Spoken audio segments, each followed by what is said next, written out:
I'm Kristin Tate, and here are 3 stories you probably didn't see in the mainstream media this week. Turn on your TV or browse social media, and you're bound to see insults against President Donald Trump. But often, these insults veer into straight threats. This week on Twitter, a call to assassinate Trump received 200,000 likes and nearly 85,000 retweets in just a couple hours. The guy who posted the tweet called for John Hinckley Jr., the man who tried to assassinate President Reagan, to take out Trump. Now make no mistake, calls for violence against Trump are pretty rampant on Twitter, but the fact that this tweet got so many retweets and likes in such a short amount of time suggests a pretty terrifying mindset among those on the left. Now you may think this is just crazies on Twitter, but the fact is, calls for inciting violence are happening among plenty of A-listers and important people. Take Madonna. She said earlier this year that she fantasizes about blowing up the White House. How about Kathy Griffin, who held up Trump's decapitated head for the sake of art? How about Snoop Dogg? In one of his music videos, he showed himself shooting the president in the head. And when it comes to this constant flow of threats, the media doesn't care. The selective outrage is deafening.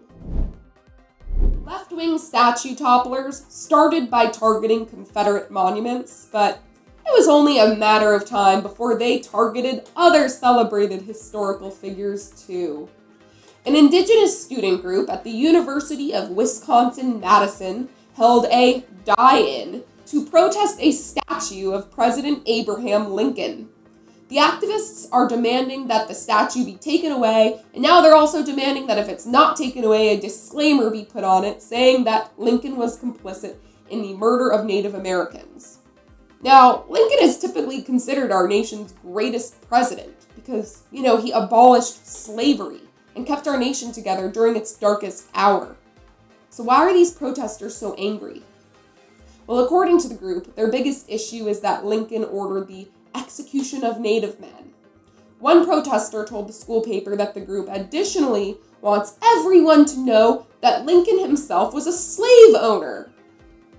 Fact check for this protester: Lincoln never owned slaves. That claim is false. He grew up in poverty and never owned a slave in his life. This is a basic fact that most Americans should learn before they graduate high school, let alone before they get to college. This is basic stuff we're talking about. It's dangerous to judge the actions of historical figures like Lincoln without a basic understanding of the circumstances of their time. But this is generally what has fueled this statue removal movement. Historical figures like Lincoln and George Washington and Thomas Jefferson are dehumanized, and their actions are seen in a vacuum. They're being judged by the standards of modern-day progressives. Now, for now, the university has said that it has no intention of moving Lincoln anywhere. And let's hope they don't budge. Caving to the demands of activists who have no basic understanding of history and its nuances leads us down a very dangerous path. Thousands of Trump-hating lefties plan to come together on the anniversary of his election to have a group temper tantrum as they, quote, scream helplessly into the sky. Yes, this is real news. It seems that the rage is still strong among many snowflakes. Facebook pages for these events have popped up in cities around the country, from LA to Boston to Dallas. Now, hilariously, many of these moonbats going to these events are taking their night of screaming very seriously, telling reporters that this is their way of converting a feeling of helplessness into action. Right. That makes a whole lot of sense. Look, bottom line, this is what happens when you get a big group of people who are fully controlled by their emotions. But guess what?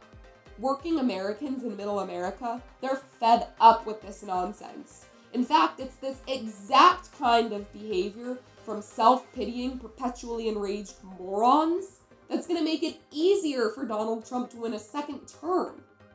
Many on the left still will not accept that Donald Trump has been president a year after the election.